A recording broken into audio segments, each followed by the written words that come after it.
Ako si Aida Galabe, taga Poblacion Romblon. Ang nararamdaman ko, ang aking sakit ay diabetes. Diba? Ang nararamdaman ko ay yung mahina ang aking pananaw, yung mata ko.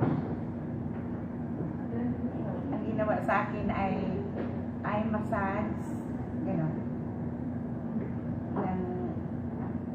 Nung una, in-hair spa din ako, back massage ngayon, at saka yung yung may mga needle ba na nilagay sa mata ko. Ano pong maramdaman niya pagtapos? Pagtapos, magaan yung pakiramdam ko, at saka parang mabuti-buti na rin yung pananaw ko. Parang bumaba pa yung